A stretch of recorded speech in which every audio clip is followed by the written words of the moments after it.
Hi, I'm Bob Corbus. I'm talking to Jim Gochenaur.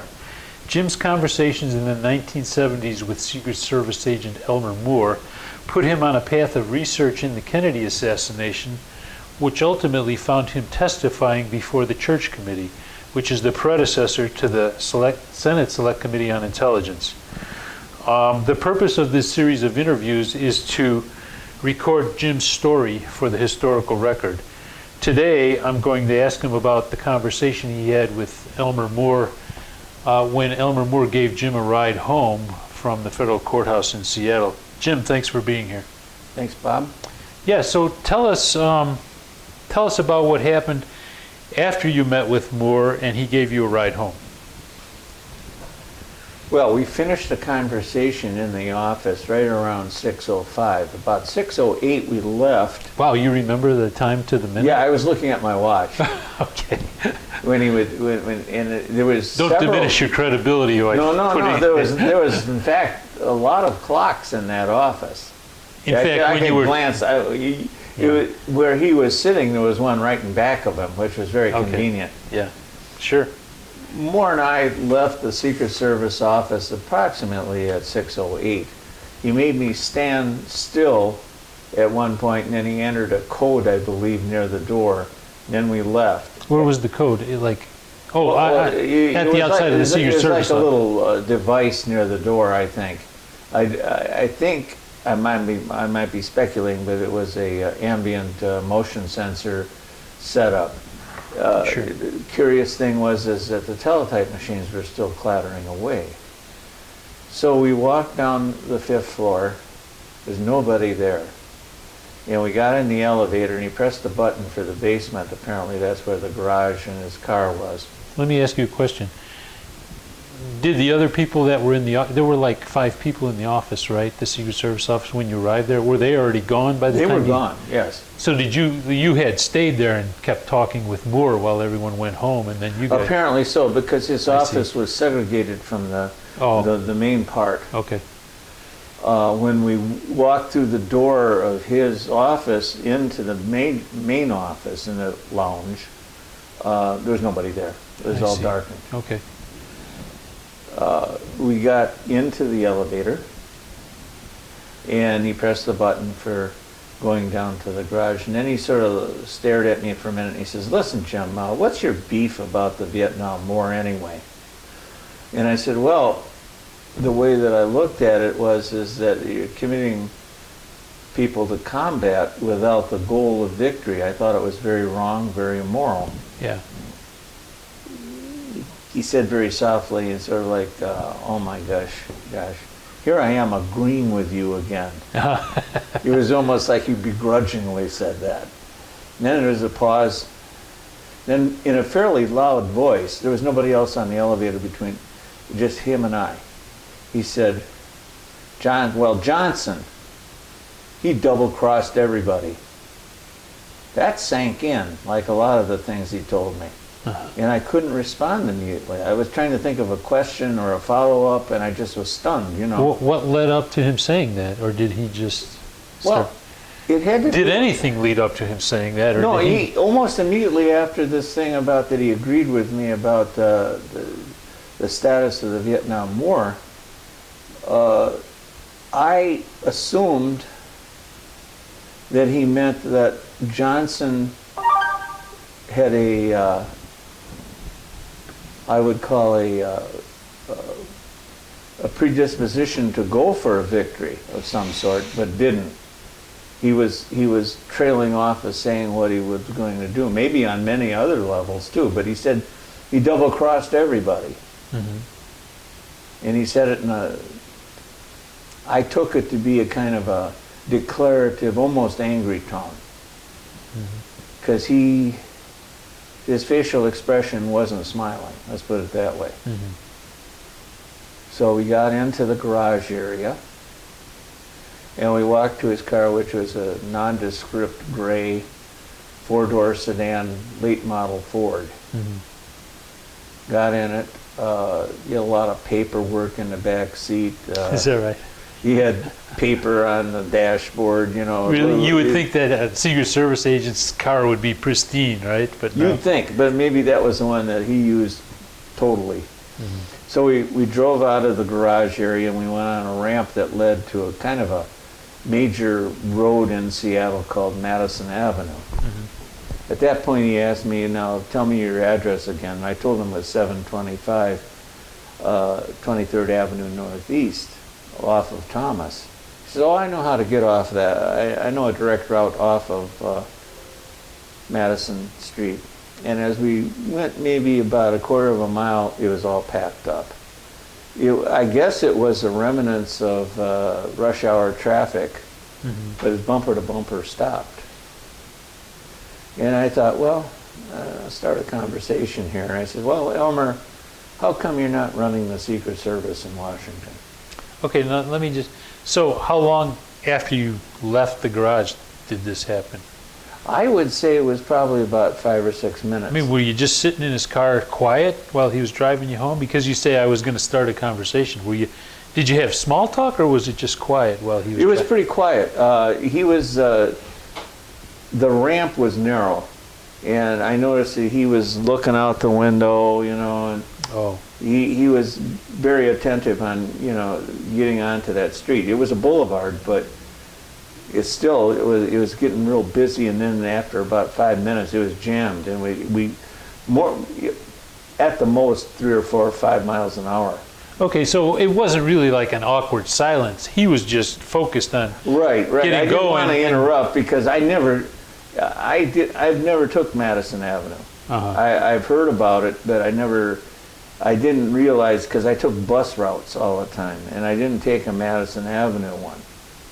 And it was pretty jammed up. Right, so you really started the conversation once you were kind of everything settled down, and yeah, I see. Right, and I asked him how come he wasn't running the Secret Service, and he sort of harumphed, and he said, well, Washington is a tar pit where everybody's got something on everybody else. He didn't want to get involved apparently in the politics of the agency at that point, and he was sort of going on about how he enjoyed being an investigator. He liked the challenge of it, and he was sort of in a different league being an administrator investigator. He didn't like that. And he explained to me that he preferred being an investigator, to always be on the lookout for some reason to move up in the chain of command over somebody else's mistakes or innuendo, whatever. He just didn't like the politics of it, the way that I interpreted what he said. And then he stopped talking for a minute, and he asked me, hey, you ever been in the military, John? And I said, no.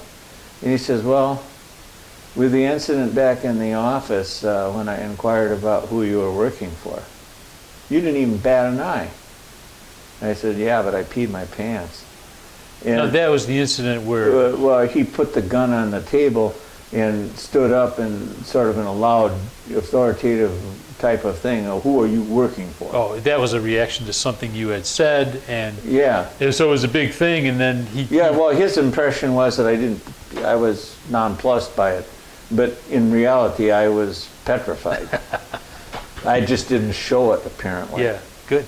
You know, and we started talking a little bit about the fact I brought up, I said, well, you must have had some experience since you were in a Coast Guard intelligence unit during World War II. Did you ever have to use a weapon, or did you have to display a weapon? Oh, no, never did. I asked him if he had to shoot anybody when he was a Secret Service guy in investigations, and he said, well, he can't remember the last time he pulled a weapon. So I sat back and thought about that. I was amongst a distinguished crew that got to see Mr. Moore's cannon, you know. So I said, wow, to myself. You're the last guy who can remember pulling a gun on. Well, it's interesting. My uncle, who is a lieutenant of detectives for Walworth County in Wisconsin, I asked him about the same question, maybe several times, and he said, nah, he never shot anybody, never pulled his weapon. Yeah. And he was on that force when he passed away, maybe about 15, 18 years. Yeah. So these guys didn't have to do ultimate enforcement, I guess. But then we traveled a few blocks. It was really jammed up. I asked him, well, Elmer, if you, in the investigation of the JFK situation, if you had to do something different, what would you have done? And he says, well, not much. He said, well, come to think of it, there was a woman that I sent Roger Warner out to interview, and I should have gone along with Roger. So tell us about that. Yeah, who was the woman? Well, Roger Warner interviewed a lady by the name of Karen Carlin. And Karen Carlin was known as Little Lynn. She was a stripper for Jack Ruby. And she was instrumental in the timing that Ruby and his legal team used to say that Ruby did this on the spur of the moment, shooting Oswald. Because just a few minutes before he got down in somehow into the basement, he had sent off a money order to this Karen Carlin woman because she needed rent money. Well, Moore sent Roger Warner to interview her. And Moore said that I probably should have went along with him because he was a young agent, not that experienced. And apparently what had happened is that Karen Carlin got hysterical. She started losing it, saying that she thought her life was in danger, that she had heard that Oswald had been at the club, that Oswald knew Ruby.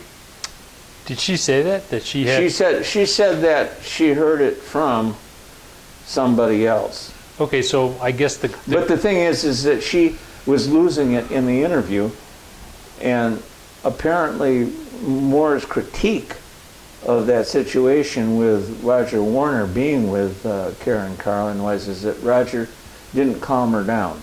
Okay, so let me say something. If she said that in the interview, is there then a Secret Service report of her saying that in the interview, that she heard Oswald? Oh, I'd like to see that. I don't know. Yes. It's. Have you seen it? I have only seen an affidavit signed by Roger Warner that he talked with her.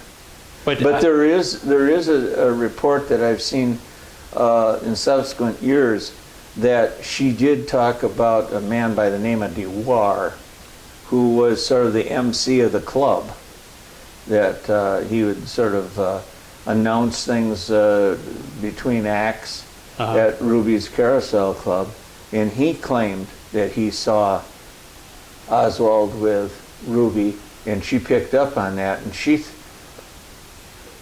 wasn't answering the questions that Roger Warner was putting to her. She was hysterical about she felt her life was in danger. Okay, but I guess the point I was making is somewhere there's a Secret Service report stating that she had heard Oswald was in the club. I believe there is. I think I've seen it. I think there is one. I didn't know. Yeah. Yeah, and the thing is that the one that's publicized more, and it's not really, as far as I know,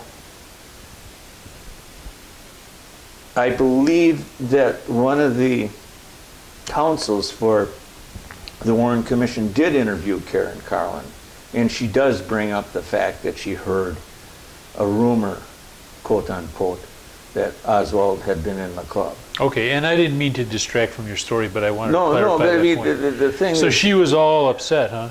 She was very upset, and Moore was trying to tell me that, and I sort of believe him because he called me out after outrageous statements I thought, that I never conceived that he would talk about. But he was very interesting when he was very conversationalist, and he would smile a lot when he would talk with you. So I can see maybe he would, what his point with me with, he would do something different. He would have gone along with Roger Warner to interview this important witness, actually. And we talked some small talk. He loved to talk about sports. And he was going on about how he'd been following the 49ers, and he knew that since I was from Wisconsin, I must be a Packers fan. We went in through that. And the traffic spread out, got a little bit quicker. About 40 minutes later, we arrived back at my home that I was renting. Wow, that's a long drive. It was a long drive, but it was really, like I would say, 2/3 of the conversation was about sports. Okay. And he just loved to talk about that. He was, like he had said to me earlier in the office, he had played some football. He was a lineman, apparently. And he enjoyed contact sports, things like that.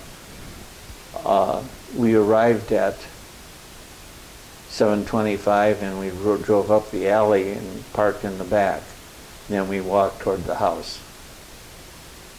Oh, okay. And so we'll end it right there then, and pick up the we'll story. pick it up in what was the conversation at the home. Okay, well, thanks. Thanks, Jim. Sure. Appreciate it. No problem. Let's do that.